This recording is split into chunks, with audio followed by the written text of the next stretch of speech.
Yo, Funsie, welcome. hello, Welcome everyone. back. That's a duo intro. Welcome back to Funsie. Everybody. Yeah. For those who are watching the episode, my child's sitting in my lap, so my camera's off, but I am here. You may hear some oohing and awing and baby noises, and I will mute my mic very quickly if Ooh. that happens. Ah. But I told the boys that I had a question for them pertaining to it being an off week this week for the Disc Golf Pro Tour. What do you guys think of the current schedule for the Pro Tour? Slash, do you think they should have more events, less events, be more like golf, be less like golf? What do you guys think? I think it's perfect. And I think the pros are kind of digging it right now as well. It's at least for me selfishly the past week it's been fun to see people hanging around Charlotte and playing all the local courses that I love. But I recall like 2 or 3 years ago when pros it was like back-to-back weeks every single time. I can only imagine how they felt. I was bored. It could be like an event that I enjoyed and I almost didn't care just because I was so burnt out of seeing each event that was going on. So yeah, I like it right now. Ben, what do you think? Yeah, I think. Yeah, like you said, I think 2, 3 years ago, players were super burnt out playing literally back to back to back, and I think the Pro Tour. Listen, I think the every other week kind of schedule is probably like the best way to go, because if you do want to play, you can come play like A tier. Like right now, I'm at North Cove Blue Ridge Championship just happened. And so, if for the players that do want to play, there's always the A tiers in between. But for the players that like want to chill, go home, or just relax and not grind, because it is a grind. So I think, yeah, I think kind of the schedule now is pretty perfect. But with that being said, it's kind of crazy the schedule coming up. It's going to be Champions Cup, then the next weekend Mm-hmm. Jonesboro, which is like a 16-hour drive, like in the opposite direction. So it's like, so most players are probably gonna start getting practice like Mm. Wednesday, and then Kansas City wide open literally the next week after, if I'm not mistaken. But I think it's back to back to back. But I think that's just because PDGA and DGBT are, although they like work together, they're two separate entities. That so PDGA can Mm. really do whatever they want.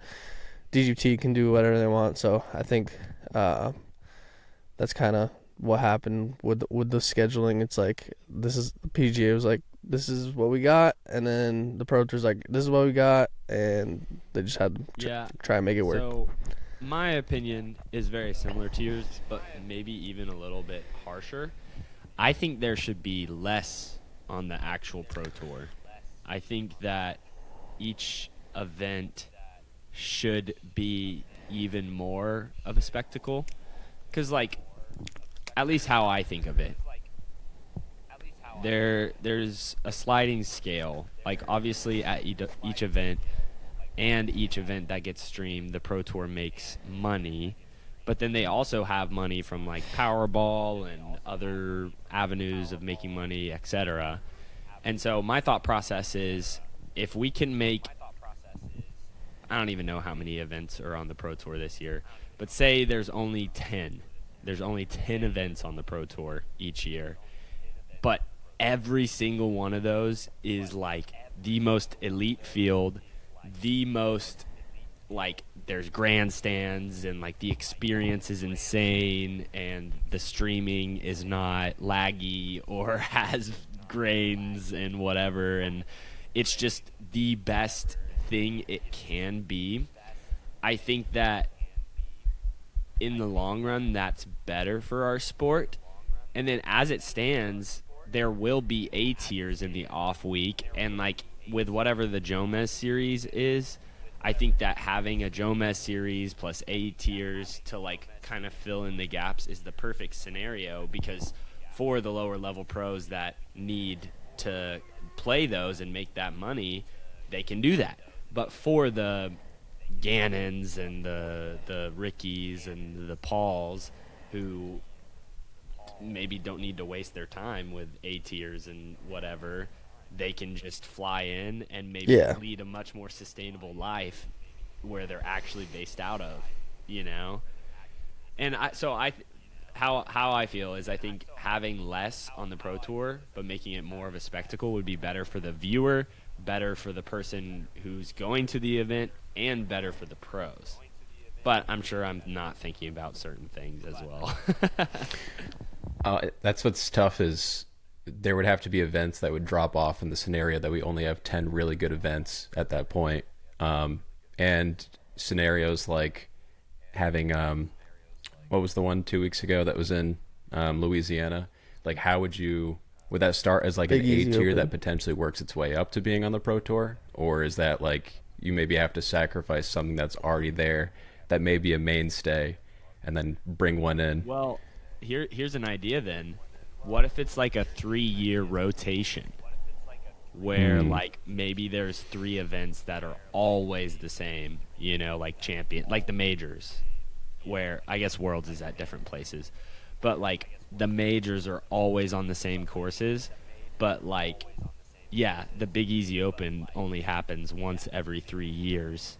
And so you still allow all of those like legacy events like Waco to be on the pro tour, but it adds a level of variability too, where it's like, oh man, Waco's not till next year, like, or Waco's not on the pro tour till next year, like, like I want to watch them play the course again. Like I guess I'll have to wait.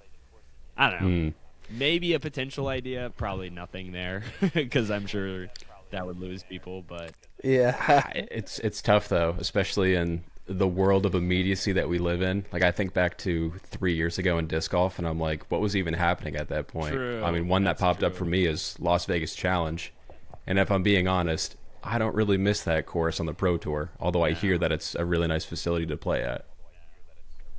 Yeah, I think I agree. I don't know. It's just something I've thought a little bit about. I also was very sad that there was no disc golf to watch this last weekend. Yeah, So, right. like, I also hold that opinion where, like, I almost wanted disc golf this weekend as well. Sorry, my baby's coughing. The nerve. I don't No, know. I hear you. think it'll always be a balancing act between too little, too much. I do think that they were too much, like you guys were saying. I think, like last year or 2 years ago. And I think they found a much more sustainable Yeah, it's 2 or 3 years ago. Yeah. sustainable way, which I have a lot of respect for, iterating and changing. Well, like a place like North Cove that kind of keeps dipping its toes into being on the like top tier Pro Tour status. Ben, was this your first time going there this past weekend? Yeah, it was, and one of the most fun weekends I've had on tour. North Carolina in general was just amazing, just because I got to stay at my buddy's house in Charlotte, and then coming here in the mountains is just absolutely gorgeous. And it like kind of, I wasn't here before North Cove, but it is kind of very sad to see like the devastation and how much this property changed for the worse, and obviously not their fault, but it's just kind of sad to see like how it went from just this like insane course. Gannon told me that he thought USDGC was gonna move here. Now that's not like speculation or anything, like he didn't hear it, he was just saying like he was just purely saying that off of just like he thought it'd be cool for USDGC to be there when it was like in its prime. But yeah, now it's sad that like, you know, it's like the local businesses around here are kind of struggling ever since the hurricane and stuff like that. So like it was a good week to kind of like bolster that kind of community again, and get the economy stimulated, I guess, in some ways. And it's just fun. I don't know, I just always love like going to tournaments where you can just camp at the course and just hang out and like play the glow golf and hang out with everyone. And yeah, the place is even with like kind of devastation, the place is still beautiful, still insane, but you know, it took away a lot of greatness from the course. Yeah, a course that is truly in the middle of nowhere, that in some regards may hold it back, but the people really rally around that course. And that's super apparent just from the amount of damage. Dude, I love that. It was in the middle of Yeah. nowhere. Well, yeah, exactly. it just makes it difficult for people to. They kind of have to go out of their way to go play it, unfortunately. But the fact that it's on the Pro Tour, and like you said, things this past weekend that are helping grow that economy, I think the future looks kind of bright. Are you aware of like the devastation, like being there at the course? Can you kind of feel what it's like, or are I don't know, are like mumbles about it like kind of high, being like it's cool to see that it's still out here doing the thing? Well, yeah, I'm aware because I can just see it as I'm walking the course. How because I watched North Cove whenever it was live on DGN. The tiny river throughout the thing is now just a huge just canyon of just rocks, and the bridge that they had to cross over is not there anymore, and there's like construction trying to fix it, so we have to cross that massive canyon every single time. It just like completely altered like tons of like games telling me like Holy Teens like island is just no longer there, and then you go up more on the mountainside and you just see like mudslides, like remnants from mudslides and stuff like that, which that didn't really affect it too much, like, but it's just crazy. I'm sure it did affect some areas, but the one I'm thinking of was not on the course, just kind of across the road. But yeah, it's mainly, at least for my limited experience, like I haven't been here, it's mainly that, because it's a massive property, but it's like all the holes are just on one like kind of mile long strip of land, maybe a few miles. So it's not like vast in the sense that it's like super long. I don't know. You know what I'm trying to say. It's not like it's a ton of acreage, but it's one strip. So it's like they don't have much to work with, like expanding, going like left or right. It's just one big strip, and that's where the river is along. So you can kind of like just see just like how much it impacted, because it took away a lot of just the grass, the acreage. Like it just took away. Now it's just literally just a bunch of rocks and kind of like I said, a giant chasm that was just but water pulling away straight up land that they own. Yeah, it's tough to see. Last year when we came in, when I was showing Kiara and we were looking for places to live, it happened to be the exact same weekend that North Cove was officially opening back up, and another round had announced that it was now like another round North Cove. So I got to go that way for the first time. I went out there with Joe and really get a good feel. I mean, it was still 6 months removed maybe from the damage that had happened. So like you'd pull into that area and you just see piles of garbage and sticks, whatever it is. And you definitely feel how upsetting it is to be in that area, because it's people that are putting their trust in disc golf and in another round and just trying to make it work.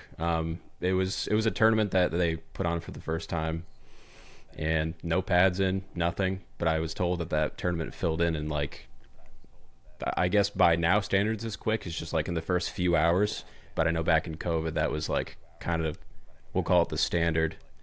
I want to go back out there though. It was cool to see pros that came out at the time, like Paige Pierce, Brian Earhart. They're like, "Yup," immediately. Like some of their favorite properties, try to show their support.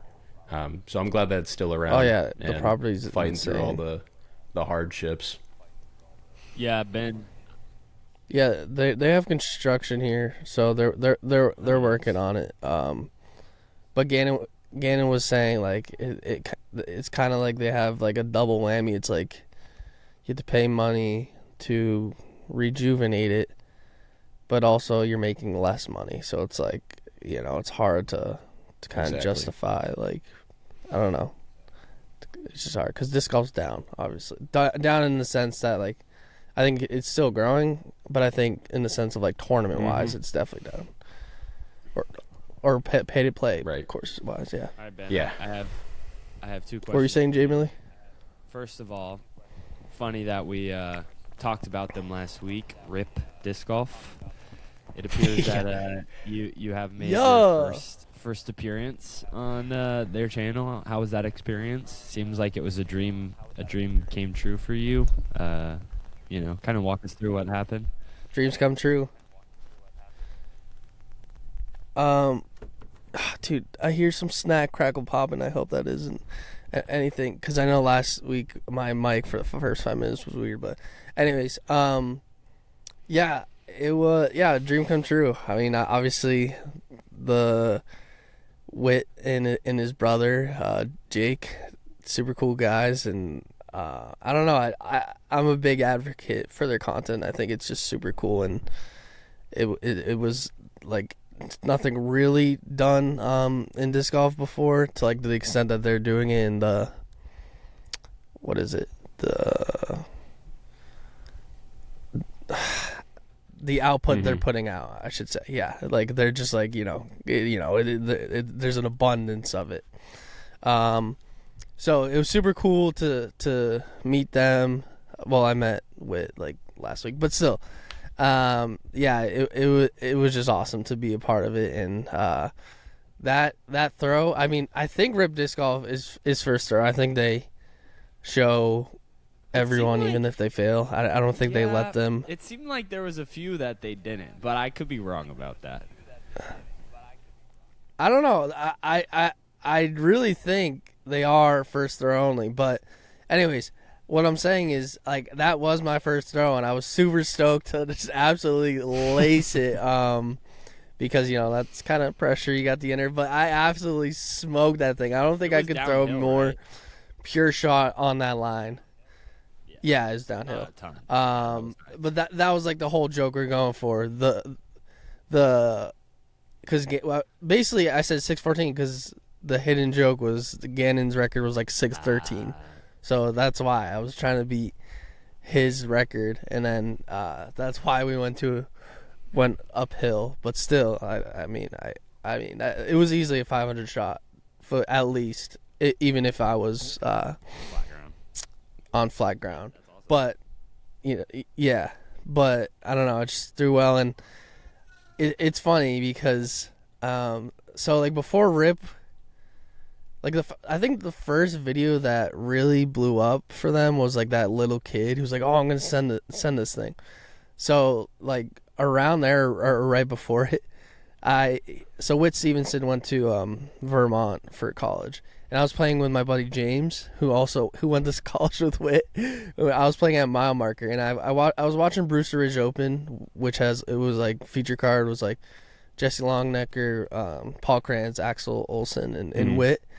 And randomly, as I was playing Mile Marker, like I'm saying, this is like, I think this is when Rip first was doing the kind of like man on street type vibes, like before I think he was just posting people's like throws.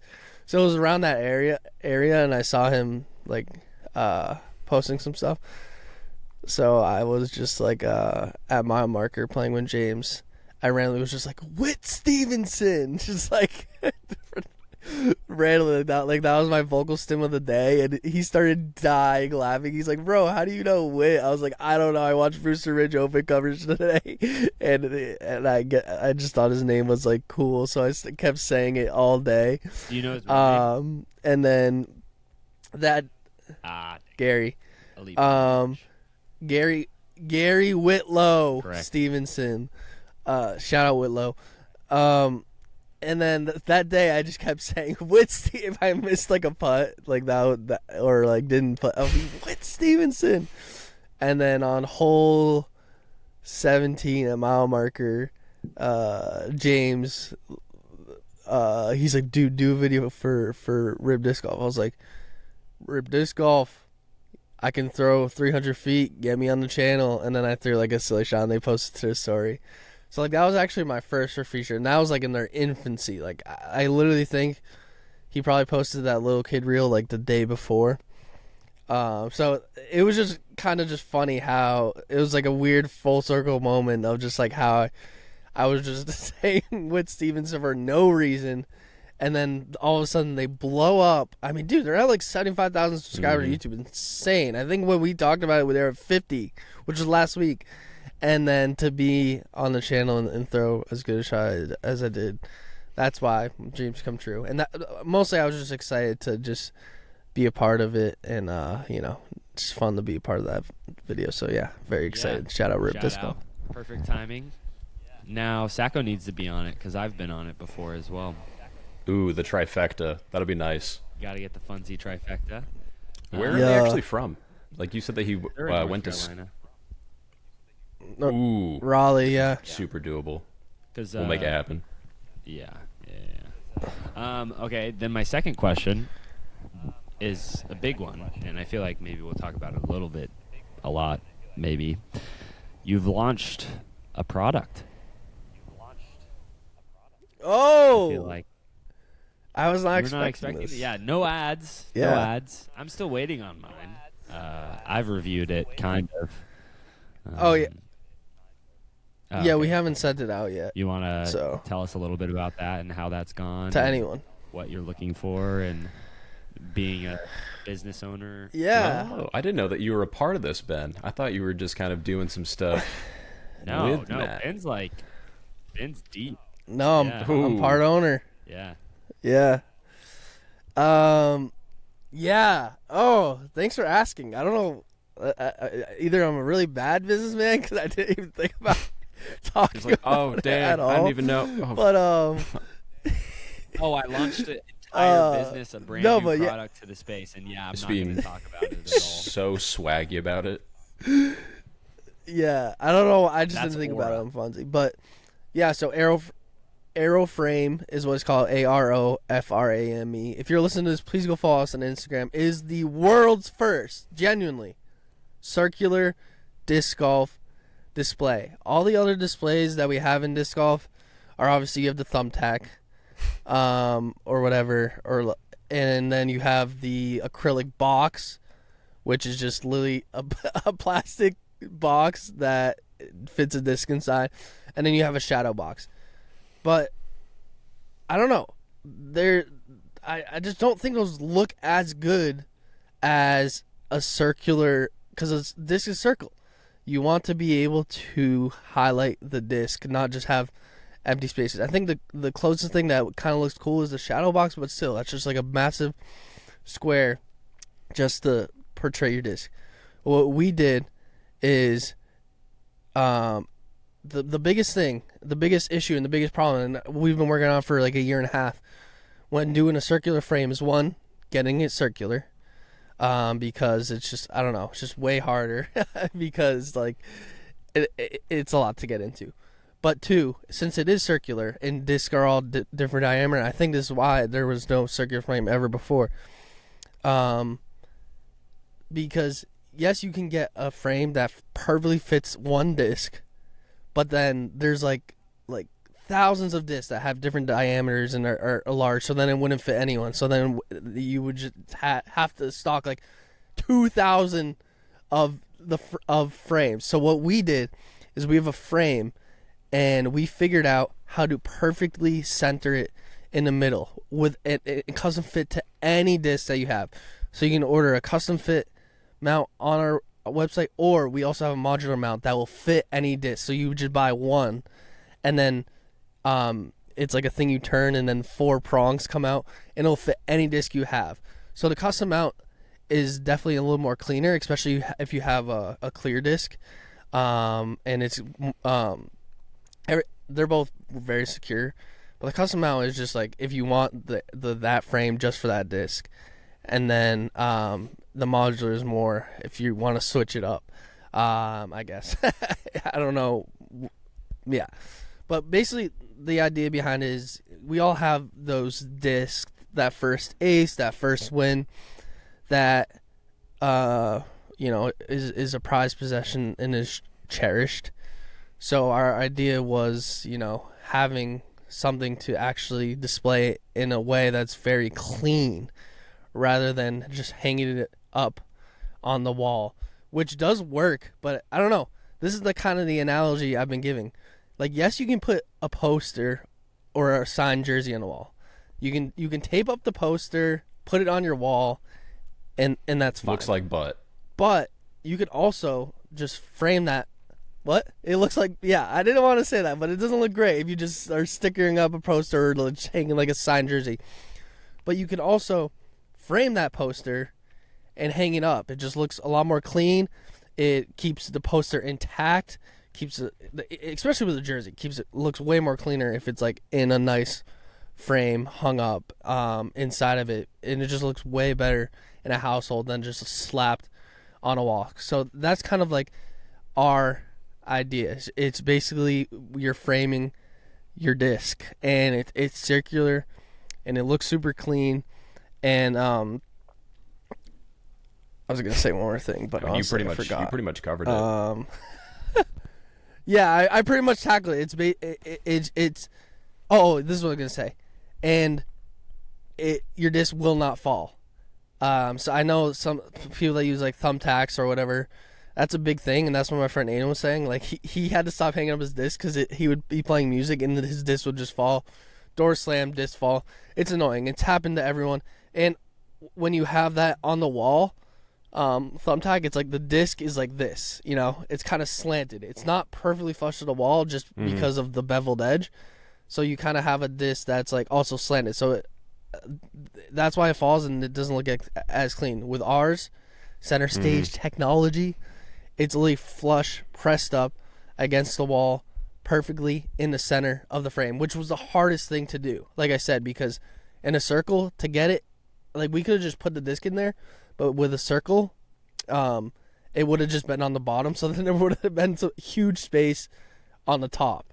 So that's why we're pretty excited about getting it perfectly in the middle, because we're the first people in the world to do that. Every other disc golf display on the market is just you just put the disc in and have it loose in there, and it kind of rattles around.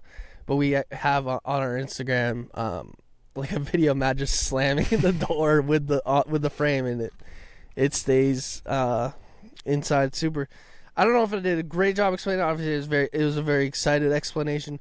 But yeah, if you got anything from this, the world's first circular disc golf display, just for all your high-end discs, or even if like just any disc that you want to hang up and look a lot cleaner, have a frame and an acrylic covering it to make it last a little longer, and protect, not last, obviously it's plastic, but to protect it from dings, scratches. It's basically like, you know, how people put it in a bag and put it, you know, it's a way so you can display, instead of putting it in a bag and putting it on the shelf, you can actually display that. Bro, is the end of a condor your worst nightmare when making a product like that? Like, is something like that even plausible, or is that just such a, like, realistically you don't think people would do that, so it's not really worth investing hours? And like you said, it was a year and a half to develop the product that you currently have, right? I mean, who needs another 6 months or whatever for like a condor? Sounds crazy.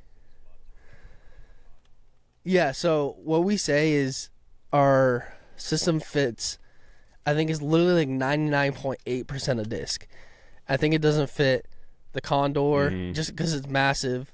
It doesn't fit the Innova Apple, which, like, do you know what the Innova Apple is? No, but yeah, exactly. So obviously the larger diameter disc, we could make a massive frame for it. Like, that's not out of the. It's just like, for us launching, there's no point to launch with that just because it's just an extra thing, extra money that probably no one's gonna buy, because 99.8% of disc are going to be able to fit just with into our frame. But yeah, I don't know. That's the thing I'm super excited about, is you can go as big as a Buzz to as small as whatever the smallest diameter disc is and still have it perfectly in the center, protected, and it just looks so much cleaner, in my opinion, than having it just hung up on your wall. I love it. So, yeah, Aeroframe.com. We're actually launching this week. So, actually, when you see this, we might be launching that day. I'm not sure too much of the details, but I haven't released a personal, like, obviously the Funsie Flip, but my personal tour series or merch I did 3 years ago with the Spoonie. I did 50 of them. I've never done anything like that before. Any fundraising, I guess, not fundraising, but I guess merch or whatever, ever. So this is basically my tour series, my merch. If you want to check it out, airoframe.com is the best way to support me specifically. And yeah, if you want to test out a product, and I'd be very appreciative, and yeah, you'd be helping me out a lot, because I definitely put a lot of time and money into this product, and I'm very excited to see how it comes out and you know, how people like it. So yes, please check it out. Aeroframe.com. Follow us on Instagram too. Yeah, I mean, it was kind of nice, honestly, to see Matt, because I know like the podcast has slowed down a bit. Do you still get to talk to him on a regular basis? Yeah. Like, why Matt? I guess. Yeah. Well. So funny story.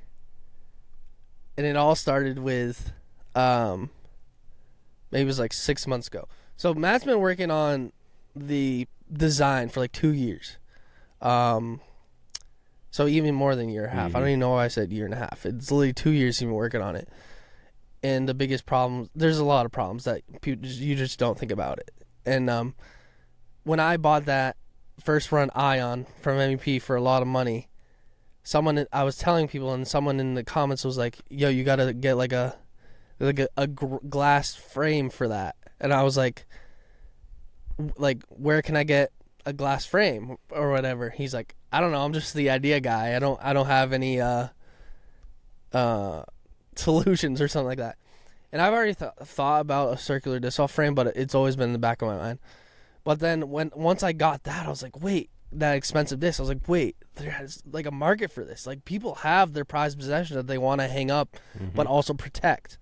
Because I wouldn't be able to hang up that Ion at all. I obviously want to show it off. I think it's such a cool part of history. The first disc ever made from MVP, but it's not worth the risk of it falling off the wall, dinging up, and it just so I'm just keeping it in a bag on the shelf, which is like a way you can do it. But what's the point of kind of having a collection if you're not able to kind of just show your collection? Like, unless you have that one time every 6 months, your friend comes, oh, I have this, oh, cool. But if you have it like in the background of on your office wall and stuff like that. So that was where the idea came from. I started like thinking like how I can do this. I started reaching out to people, like getting ideas how I could do it. And one of them, like Matt, obviously very trusted friend. I actually talked to him a lot about business and ideas, him and Josh. I reached out to him, and he's like, dude, because it's not a revolutionary idea. It's kind of like the expos. I have so many people that comes up to me and is like, oh, I've thought about doing this before. You know, it's like it just takes like someone there. to actually do it's it just for the first like, time. You know, to do it. So I reached out to Matt about it, and he was like, bro, I've actually been working on this for like a year and a half. So weird. So Matt's very like kind of like sporadic. Like he loves hobby maxing. Like, he'll just move on from one thing to another. He's just very just like, you know, what's the next thing? So he just shelved this thing. But he told me, because I was gonna try and start a business just on myself, he told me it lit a fire under him, because he's like, okay, like, I can't let this is a good idea. Like, now I know it's good. I can't let this just like be passing and let someone else do it. Realistically, now knowing what I know, I wouldn't have been able to do it, like having to deal with like different manufacturers and international and stuff like that. But that just lit a fire on the mat. He's like, okay, I have a good product. And then I was like, and then so he's telling me all about it. I was like, Matt, like, you know, I think this will benefit us both if we just partner up on it instead of trying to do our own thing. And, you know, we had a lot of iterations, a lot of talks, and eventually, you know, we settled on an agreement where we partnered up and started Aeroframe about, I want to say six months ago. Around there is when we first started talking about it. But dude, the final iteration you see now, we've gone through so many iterations, because there was just like Matt had ideas, and I was like, oh, like, I don't think this really works. And then he'd keep going back to the drawing board, and so it was kind of like an awesome kind of relationship where he was the ideas, and then I was kind of just like being like, like, can we do this better? Because like, yeah, just like, I don't know, it was just a bunch of, I don't really want to share the iterations, just because like I don't want to give any secret sauce away. But to get where we're at now, it's like I'll tell you this, like around our center stage mountain and even our variable frame mountain is like this like strip that it's, I want to say, foam. It's all around, and that's because just one, it secures your disc. You just the disc, the foam gets pressed down and obviously expands into the disc. But that's also because, there's some discs are just like not exactly, even though it's the same mold. Like it could be like maybe a millimeter off. So that's just to make sure it's secure and every disc that you order actually fits. Like if it's for Destroyer, Luna, whatever. But like we had to think about different iterations of that. Like we had different kind of material and that we were going through, and we thought it'd be this one material, and that was it for. And then Mash is a madman. He's just honestly like so smart. Like him thinking of the thing where you twist and then 4 prongs come out is just like insane, and he had to make it on his own. So it was just stuff like that, constantly iterating new things where we thought like at one point the frame at one point he just had it clicked on. I was like, this is way too hard. Then at one point we had it spin on, and I was like, oh, this was, and that was what we were gonna go with, where it's like we tighten it on. You're giving away all the secrets but right then now. even well, it's like I'm giving away that stuff because it's like pretty obvious, like but now we settled on a thing where it's like you put it on and you just have to turn it like a little bit, so it's just way less intrusive, way less annoying of trying to find the threads. So it's just little stuff like that, that it's like you're constantly figuring out, seeing what's the best product for the consumer. But then the mathematical side of like having to figure out like all the different diameter, because we have custom, guys. If you don't want the one that fits all disc, you can get a custom one. That was a struggle to deal with, figuring out how to mount it within our system to protect it. Right in the center was just all like mathematical and all figuring out. And do you have like when you order one, since it's custom, is it like a drop down where you select what disc it is and you use the diameter from? Yeah. Yes. So if you want Aeroframe shield and you want a custom one, say you have a super clear disc, because the custom one, like I think that's what the struggle of most wall hangers or disc display is. Like if you have a champion style like clear disc, you can see right there, you can see that nail.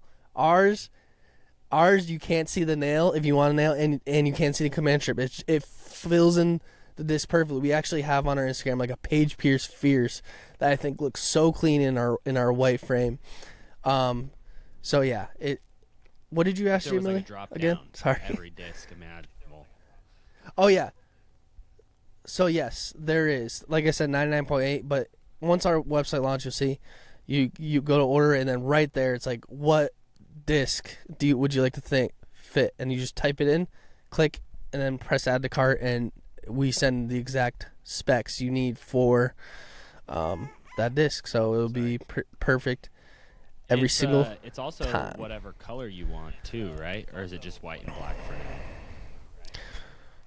Right now we're doing white and black, kind of sticking more with the, I guess, picture frame-esque thing, because those are just the two colors that match with everything. But yeah, there's definitely a world where we get into like matching, like red or stuff like that. It's just like, we gotta launch, see what it's like, and see any critiques or positive reviews and stuff like that. And this then might be getting too in the nitty-gritty, but it also might not be a question you want to answer, so feel free to say you don't want to answer it. What is like a win on launch? Like, is there a certain metric you want to hit in terms of like products moved or views or anything like that you're like, oh, this is a win? Like, what are you looking for to be like, okay, this went how we wanted it to go? And on top of that, is there really like an expectation? Yes. And by that I mean, with the expo, I think there's like a really easy way to kind of gauge that, and maybe there's like a higher ceiling as opposed to something like this, which I think is very needed and a really good idea. But to think that it's going to be like the massive thing in disc golf is difficult, but it's a needed thing. Did that make sense? Yeah, no, exactly. Yeah, 100%. So yeah, I'll answer Jay Millie's first. So I think successful launch. Here's the thing. I think our product's insane. Like it looks beautiful. It's the first. It's something neat in disc golf. Like I'm not worried about even if we sold one on opening day. Like I really think that eventually, like once we get enough eyes on it, we'll get enough. It's just too good of a product to be like to some people. Obviously, it's not for everyone, like I said, but like some people are gonna see this like, wow, like I need this. I need to hang up my first Ace discs and just put it in my house Hall of Fame for life. So yeah, I think for us, obviously sales is the biggest thing, but I'm not worried about it at all. I think I think it's gonna be successful regardless, and I don't know. I just really believe in our product that much. I think it just looks that good and is kind of like the solution that people need when hanging up discs. Like the first circular is a big deal, in my eyes, and I just think it looks so much better than any other kind of display, just because all of them are in form factor to the disc. So yeah, I don't know. That's my answer. I really think it's gonna do well. I think people are gonna buy it just to support me and Matt at first. But once we get past that, like, okay, we're supporting our friends. Once we get past that, I think there's a market. And I think that's the coolest thing about this is, like, once you have one or two or three, if you're that guy that wants to, like, likes it that much and wants to hang up all 50 of your discs, like, you're going to buy more. And it's one of those things, like, you kind of have to commit to it, which I think is another pro for the product. It's like, okay, you have one. Let's say you got another. Let's say you want to hang up all your Ace discs. Like, you're not gonna just like go like Aeroframe, and then just hung up the wall, or just like a shadow box. No, you're gonna commit to like the same just aesthetic. So, I think that's another cool thing that we have is like, once you commit to that aesthetic, it's like, you know, anything else around it isn't gonna look as cool as just getting more Aeroframes. For you, Sajko, yeah, 100%. Obviously, yeah, the Expo has unlimited potential. This is a niche product in a niche sport. We are not expecting to become millionaires over this, but we are treating this. This is a real business. This isn't under an LLC. This isn't a side hustle. This isn't like a oh, Ben and Matt are doing a little side thing. This is literally a genuine business, and I think it can be substantial enough. I think there's a massive market there that has been untapped. Like, but yeah, I don't think it's gonna be. We're not gonna be millionaires off this, but I think there's potential for this product to do where it's like, you know, it's moving a good solid amount of numbers yearly just because of the market, the collector market. Like I said, the biggest thing is like you get to finally hang up your prize discs in a circular way that's clean instead of just putting them on the baggie on the shelf. I'm not saying that disparagingly. If anything, I'm like looking ahead to the expo. I see a world where it's like at the end of each person that probably have the highest probability of getting discs signed, it's like, oh, we have these here if you want to envelop your disc and protect it. Yeah, exactly. And maybe even farther past that, there's it's like the idea of cards where it's like, okay, it was signed, it's immediately put inside this vessel, and then like you could send it in and like get it graded maybe in like the future, and it's like, oh, this product is the basis, the standard for doing that. Yeah. No, exactly, and that's why it's been so hard to get a circular kind of disc frame going, is because if you wanted to just do full acrylic, one, it costs a lot of money to get like molded acrylic circular.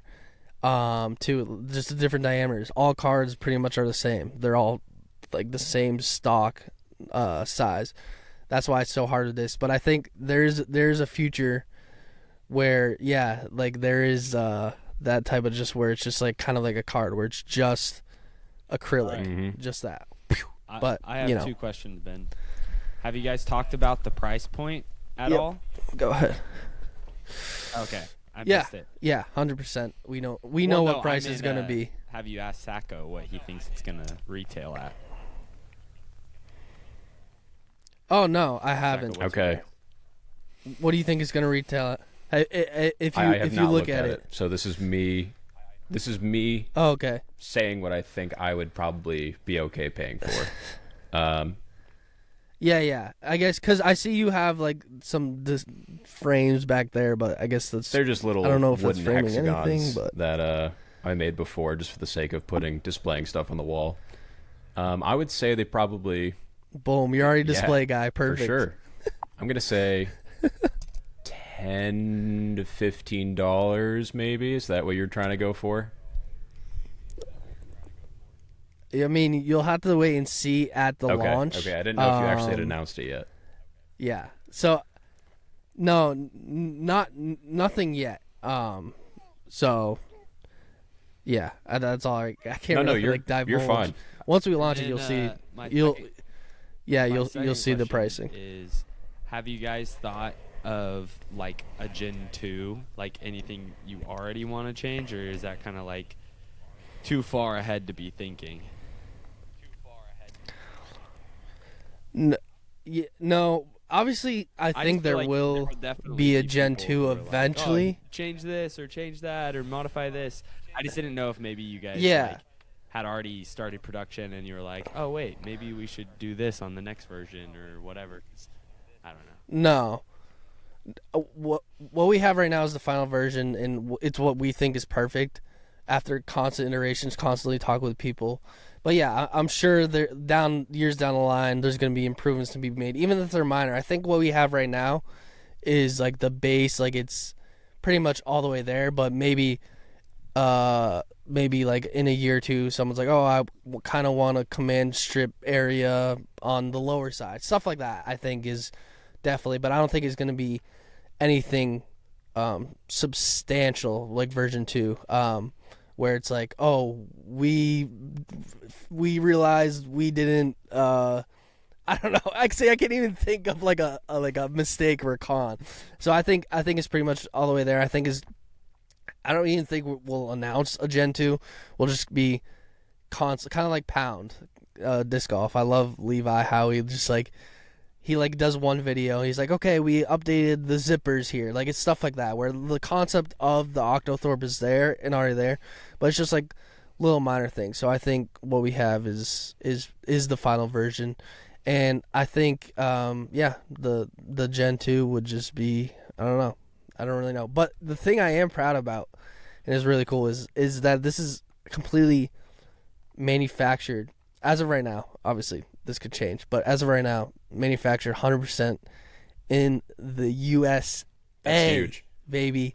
And it's because we invested a ton into the infrastructure, and it's in Matt's basement. all the manufacturing is in Matt Graham's basement. We invested a ton into it, kind of upgrading and getting into stuff like that. So yeah, he's making it in the basement in the United States, bro. Yes, that's huge. I mean, that's like a massive aspect that I feel like we kind of just glossed over. Well, that's what I'm saying. This is like this is a real business. He's invested. This is like, then it's beyond just like, okay, here's like the schematics. Let's try this. He's like, that man's in there doing it. Yeah, and the cool thing is we have what it takes to scale. It's we have systems in place. It's not like we're waiting for orders and then Matt's like, okay, I gotta go make this. Like once you put in your order, it's pretty much gonna be shipped pretty much right away because it's already made. It's just, we're just, the only thing is we just have to apply the custom mounting.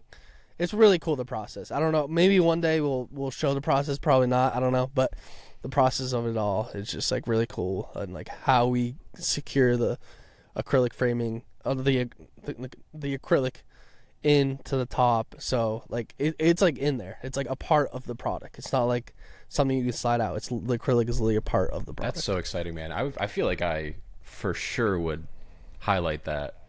Like that's such a neat aspect. I have like so many ideas going through my head of like cool marketing that you guys I'm sure will end up doing. That's awesome. I'm on board. I'm all in. Sharks.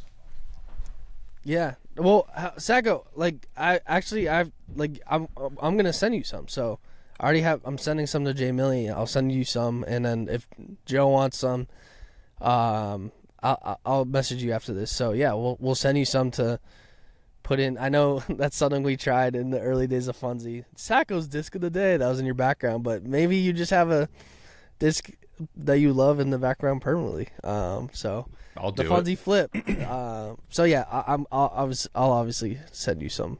I'll just chat with you after. Let's go. Always exciting for a new product, because they're. Yeah, I've we'll been see how it I've been goes. looking back I'm a little excited bit about it. on some disc golf products, regardless of what they are.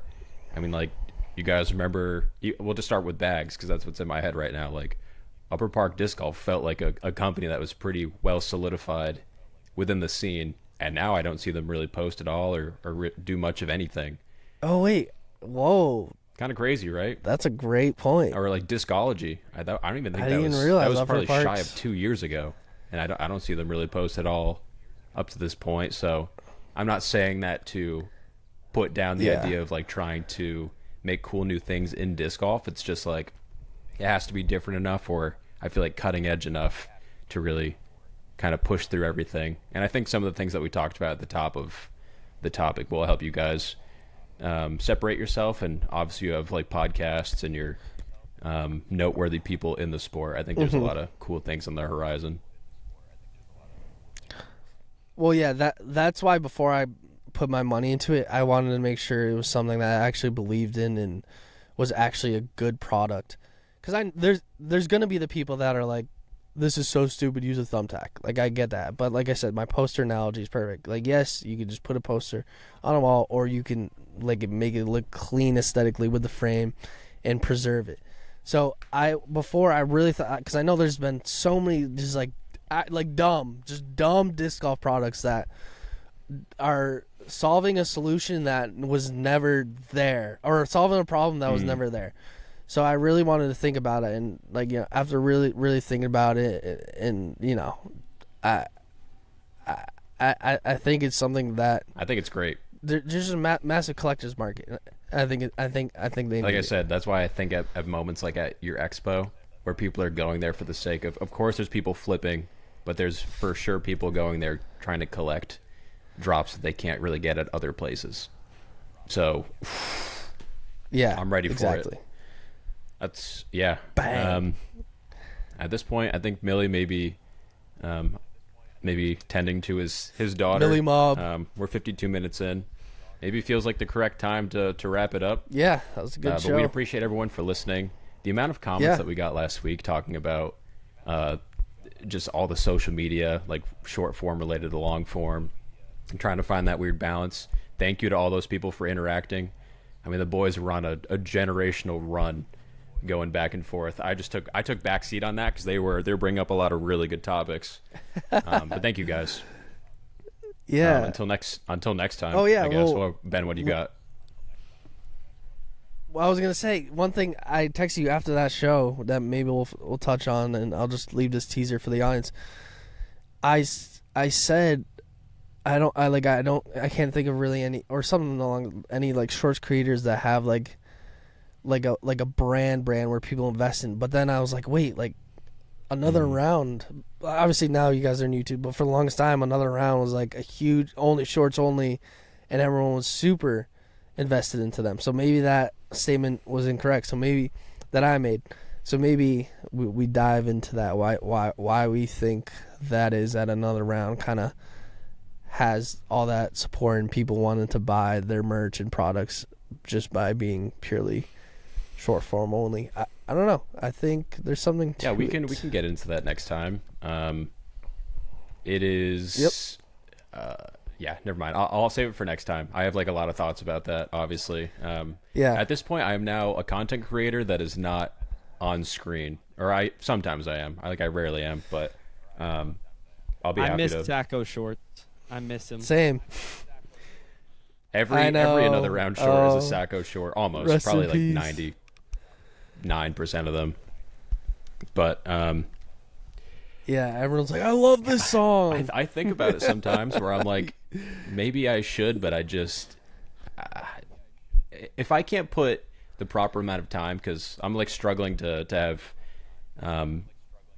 At first, I was doing pretty well with like having like the personal time versus the work time, but even right now, it's been a little bit of a struggle. So if I can't really put time into the thing that I love doing, and it just kind of comes out as this like thing that I'm not proud of, or whatever the case may be, it just doesn't feel like it makes sense at this point in time to put time into my own personal thing, as much as it could be cool.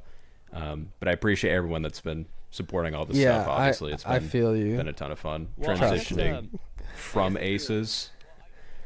Sorry, what were you saying? Sorry, I interrupted. No, you're good. I was just saying it's been a lot of fun putting the time into another round and trying to, which I think kind of goes into some of the topics we touched on last week, is like trying to transition away from this thing that another round blew up from, which is acing and the entire idea of acing, and not get away from that, but just try to veer it in a direction that isn't entirely reliant on this single topic that people are incredibly used to seeing now in the sport. It doesn't quite just, people are, they see that and they're like, cool, scroll right by. Yeah, I was going to say, I feel like it boils down to, like, I'm sure you thought about this a lot, but what you're trying to accomplish. By making Sajko shorts, you got your job at another round. Are you content being, and I think I know the answer to this, but I'm going to ask you the question anyways. Yeah. Are you content being the guy behind the camera, just creating and being the person who makes Sajko shorts on another round's channel, or do you want to be the personality? Do you want to be, a Jay Millie? Like, do you want to be the person in front of the camera who gets invited to the creator challenge and stuff like that? And I don't know. What do you think? What is your answer to something like that? Because I think that should inform your decisions when it comes to, like, do I make Sajko shorts ever again, or do I just do another round stuff? Of course, there is a part of me that misses making that stuff, and I am on another round occasionally, and I think there is an invitation, and eventually I will make some stuff that's on there. It's like, I do actually miss like getting discs and things like that, like all those like nice perks, which I've traded for now working for the entire Frisbee shop, and I still get discs that way. I was about to say, as stupid as it is to say, it's like it is kind of nice to get to feel like you're a part of the community, and by that I mean people can actively see the things that I'm doing, and I'm still. They value, like, oh, we want to send this to you. And maybe that sounds kind of vain, and on the flip side, it is nice to be able to make. I don't feel like I have to have it every day. Like being in front of the camera, where it's like maybe have some stuff that I'm dealing with outside of just like whatever's happening in the video, or like maybe my game is not the best that day. So I think that takes pressure off, which is kind of nice. But sometimes being part of the job that is part of the larger picture makes it difficult for me to feel like I am a part of all the creators. I feel like there is sort of a barrier that is put between me and like the primary creators, even though I would still consider myself that. I just don't really know how to make my own things in conjunction with the things that I'm currently doing. I guess those are my thoughts, the best that I can put them. And I love what I'm doing, but yeah, being able to make my own stuff sometimes would be cool. I'm the same way. And there is an open invitation for that. There's only so much content. There is an open invitation for that, but realistically, when it comes down to it, it's like, oh yeah, let's do that. Like, we'll for sure do that. It's like I have 7 YouTube videos that I have to finish editing. And it's like, I don't know when I would have time to be able to do that. Yeah, there's so much work. That's a legit number right now. Exactly. It's just the work. Yeah. We're trading off just getting paid now rather than potentially like growing our personal brand and getting paid later. Right. But I do love. I mean, one of the things that I feel like I'm most proud of is even just like highlighting Austin and just seeing for someone like him that has come up, like that dude's obviously been there and has had his game, his personality, but even to just be a small part of that and show off to people that I think originally saw Austin and were like, this kid's kind of a tool, and to really be able to show off his personality, and now he's kind of working his way up into being like YouTube boy. And I guess trying to make all the homies like show them off the best I can. I do love that part of it for sure. Yeah, you're like, I used to pray for times like this so I would grind like that, and Hey, oh, absolutely, brother. You said it. All right, boys. Yeah, maybe we can dive into that Thank next you. time then. Let's do it. Yeah. Yeah, Sorry yeah. for the listeners. With Andrew Manginelli. Hop on the pod, 9 a.m. next Monday, Andrew. Oh, actually, correct. You're officially invited. Cordially love that. invited. Sorry, Jay Millie was not very involved. Had baby duty. Thank you guys for listening. Nah, you got kids, bro. Son Yeah, is, do or your kid. thing, my guy. It's understandable. All's good. We're here. We're doing it. So Yeah, maybe you didn't even notice I was Yeah. gone. Maybe I'm not an integral part of this podcast. I mean, yeah, I you yapped legit came at about the perfect Aeroframe. times because it was like the tail end of Ben talking about the new product, and it was like for listeners they maybe didn't even notice. Bro, I literally was Yeah. away from my computer the entire time, both the times he was talking. And like I came back with the baby and I was like, oh, I have a few questions I wanted to actually just ask him. And so I'm glad it worked out like that. Awesome.